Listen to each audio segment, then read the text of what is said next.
ওনার উচিত হবে দ্রুততম সময়ে পদত্যাগ করে চলে যাওয়া, কারণ ওনাকে কেউ ভোটে দিয়ে ক্ষমতায় বসায় নাই, ওনাকে একটা অন্তর্বর্তীকালীন দায়িত্ব দেওয়া হচ্ছে।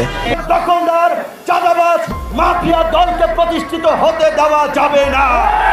জাতীয়তাবাদী দলের বিএনপির যারা নেতাকর্মী এবং ভাইরা রয়েছে, আমরা দীর্ঘ লড়াই করে বিরোধী দলের থেকে জনগণের পাশে থেকে আমরা জীবনের ঝুঁকি নিয়ে আন্দোলন সংগ্রাম করে আজকের এই পর্যায়ে এসে পৌঁছেছি। এই যে বাংলাদেশের ছাত্র সমাজ একটি এত বড় আন্দোলন করেছে, একটি ফ্যাসিস্ট একটি সরকারের যে একটি পতন ঘটিয়েছে, বিএনপির নেতা কর্মীদের চেহারার বদল আমরা দেখতে পাচ্ছি।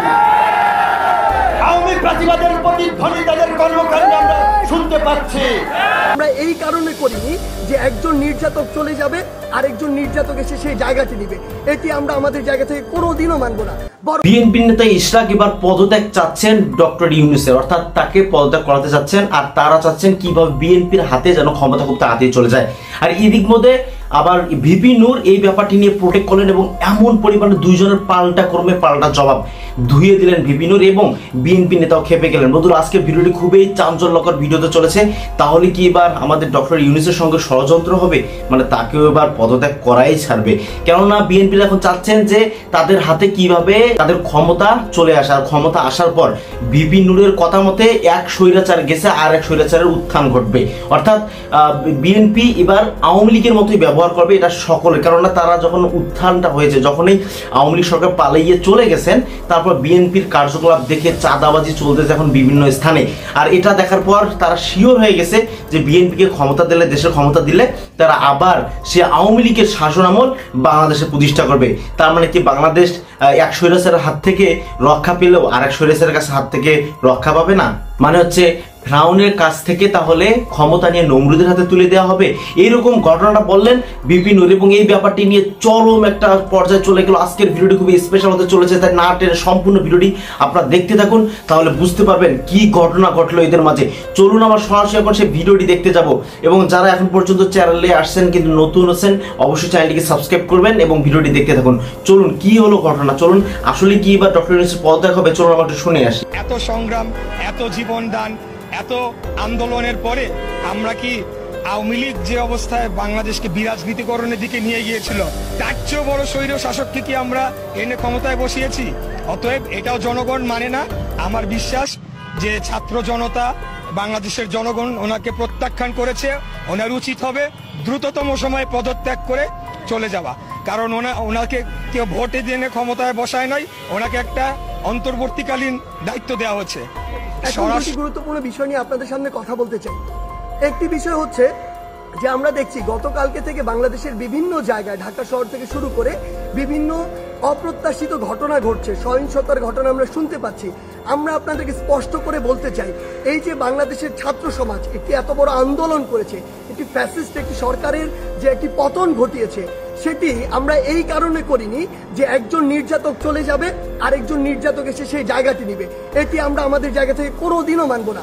বরং এই যে নির্যাতনের যে প্রসেসটি রয়েছে, যে সিস্টেমটি রয়েছে, এই সিস্টেমটি ছাত্র সমাজ বা বর্তমান বাংলাদেশের যে প্রজন্ম তারা চায় না।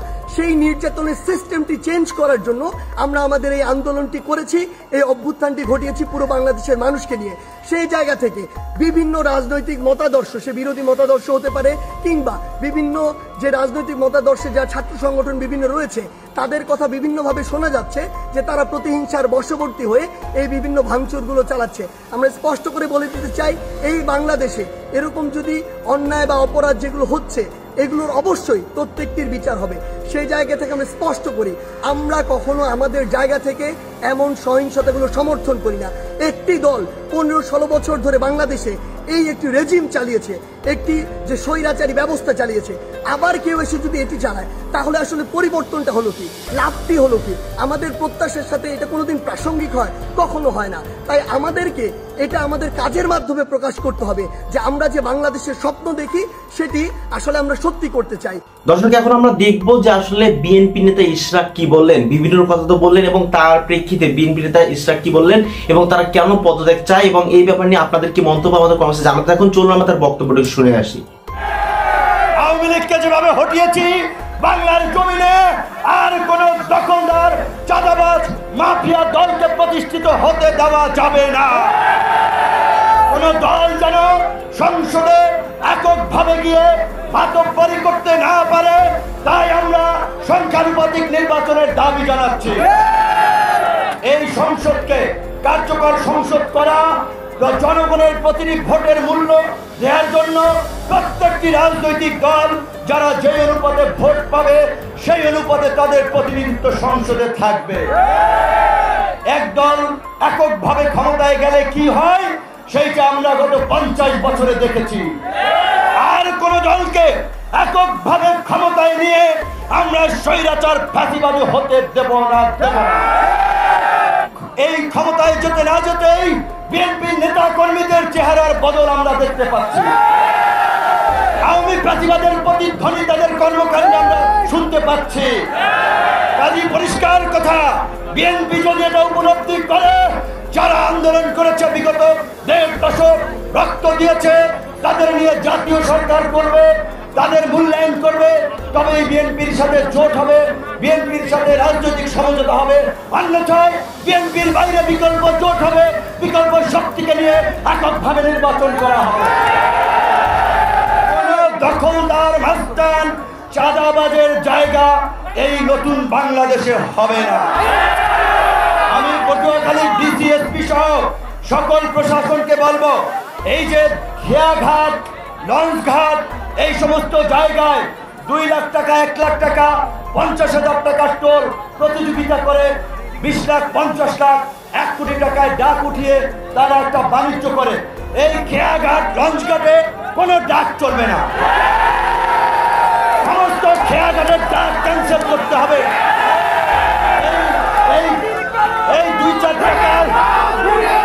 এই 2-4 টাকায় সরকারের কোষাগারে কিচ্ছু আসে যায় না। এখন সরকার যে ট্যাক্স আইন করেছে, আমরা সবাই ট্যাক্স দেব সরকারি কোষাগারে, আমরা সবাই ফান্ড দিয়ে সরকারকে সমৃদ্ধ করব। কিন্তু চাঁদাবাজদের সুযোগ দিতে এই ছোটখাটো টোল, লঞ্চঘাট, খেয়াঘাটে কোনো ইজারা হাট বাজারে চলবে না। কারণ এই হাট বাজার, খেয়াঘাট, লঞ্চঘাটের ইজারাকে কেন্দ্র করেই এই চাঁদাবাজ দখলদার মাফিয়া বাহিনী তৈরি হয়। আজকে গণ অধিকার পরিষদ নিবন্ধিত হয়েছে, আমি নেতা কর্মীরা পরিশ্রম করেছে, তাদেরকে ধন্যবাদ জানাই। বিশেষ করে আজকে আপনারা যারা এসেছেন, অনেক ধন্যবাদ এবং কৃতজ্ঞতা। কিন্তু আপনারা এই কথা মনে রাখতে হবে, 1 মণ দুধের মধ্যে 1 ফোঁটা চনা পড়লে যেমন দুধ নষ্ট হয়, তেমনি ভাবে এই যে আপনারা বিশাল সমাবেশ করেছেন, এইটা দেখে কিন্তু অনেকের মাথা নষ্ট হয়ে যাচ্ছে। কিরে ভাই, গণ অধিকার পরিষদ 3 দিন আগে নিবন্ধন পাইছে, তারা আজকে এইভাবে বিশাল সমাবেশ করে ফেলাইতেছে, হাজার হাজার লক্ষ লক্ষ লোক তাদের পেছনে ছুটতেছে। কাজেই আপনাদের মধ্যে রাজনৈতিক বোঝাপড়া এবং ঐক্যের খুবই প্রয়োজন। হয়তোবা শিক্ষার্থীরা আর দমাতে পারবে না, বিএনপির হাতে এরকম ক্ষমতা চলে যাবে এবং তারা যেভাবে খেপে উঠতেছেন হয়তোবা খুব বেশি দিন এই অন্তর্বর্তীকালীন সরকার ডক্টর ইউনূস থাকতে পারবেন না। কারণ ডক্টর ইউনূস একজন ভালো মানুষ, তিনি বাংলাদেশে আসছেন এই পরিস্থিতিতে হাল ধরার জন্য, কিন্তু তার বিরুদ্ধে এরকম ষড়যন্ত্র চলতেছে, খুব তাড়াতাড়ি তাকে পদত্যাগ করার চেষ্টা করতেছে বিএনপিরা। এবং এই ব্যাপার নিয়ে আপনারা পাবলিকরা আপনাদের রিয়াকশন কি, এটা আমাদের কমেন্ট বক্সে জানিয়ে দিন এবং তাদেরকে পাল্টা জবাব দিন যে আসলে জনগণ কি যাচ্ছে, আপনারা কি যাচ্ছেন, এই ব্যাপারটা আমাদের কমেন্ট বক্সে কমেন্ট করতে থাকুন। আজকের ভিডিও পর্যন্তই। চ্যানেল নতুন হলে সাবস্ক্রাইব করুন এবং আপনারা এই ডক্টর ইউনূসের পদত্যাগ চান কিনা সেটা আমাদের কমেন্ট বক্সে লিখে দেন। আজকের ভিডিও পর্যন্তই। আল্লাহ হাফেজ।